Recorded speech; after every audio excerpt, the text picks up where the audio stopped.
ایک عرابی نے ہرنی کا ایک بچہ پکڑا اور اسے رسول خدا صلی اللہ علیہ وسلم کی خدمت میں لے آیا اور اس نے کہا، یا رسول اللہ، میں نے ہرنی کا یہ بچہ شکار کیا ہے اور میں سے آپ صلی اللہ علیہ وسلم کے شہزادوں حسن و حسین کے لیے بطور ہدیہ لایا ہوں۔ رسول خدا صلی اللہ علیہ وسلم نے اس کا تحفہ قبول کیا اور اس کے حق میں دعا فرمائی۔ اس وقت امام حسن علیہ السلام اپنے نانا جان کے پاس کھڑے تھے۔ انہوں نے عرض کیا، نانا جان، آپ صلی اللہ علیہ وسلم یہ بچہ مجھے عنایت فرمائیں۔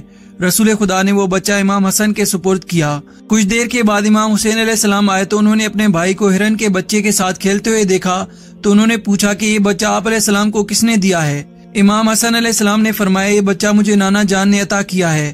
یہ سن کر امام حسین علیہ السلام دوڑتے ہوئے اپنے نانا کے پاس آئے اور عرض کیا، نانا جان، آپ نے میرے بھائی کو ہرنی کا بچہ دیا ہے لیکن آپ نے مجھے نہیں دیا۔ رسول خدا صلی اللہ علیہ وسلم اپنے نواسے سے پیار کرنے لگے اور انہیں تسلی دینے لگے، مگر اتنے میں دروازے مسجد پر شور کی آواز بلند ہوئی۔ لوگوں نے دیکھا تو انہیں نظر آیا کہ ایک ہرنی اپنے بچے کو ساتھ لیے دروازے پر کھڑی تھی اور اس کے پیچھے ایک بھیڑیا منہ کھولے ہوئے کھڑا تھا۔ ہرنی کو اللہ تعالیٰ نے بولنے کی طاقت عطا کی اور اس نے عربی زبان میں کہا، یا رسول اللہ، خدا نے مجھے 2 بچے عطا کیے تھے، ایک بچہ شکاری شکار کر کے لے گیا اور ایک بچہ میرے پاس رہ گیا ہے۔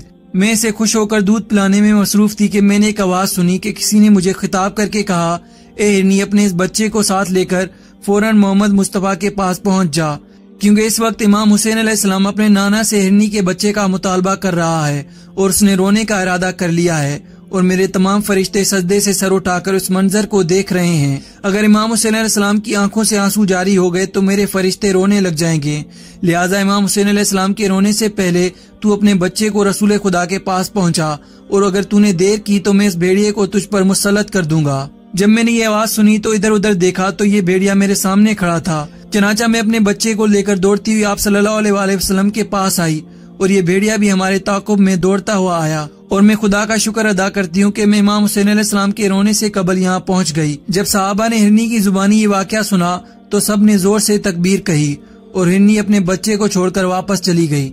رسول خدا صلی اللہ علیہ وسلم نے وہ بچہ پکڑ کر امام حسین علیہ السلام کے سپرد کیا۔ امام حسین علیہ السلام اس ہرنی کے بچے کو لے کر اپنی والدہ ماجدہ کی خدمت میں آئے۔ جناب فاطمہ زہرا سلام اللہ علیہا نے جب یہ واقعہ سنا تو بے حد خوش ہوئیں۔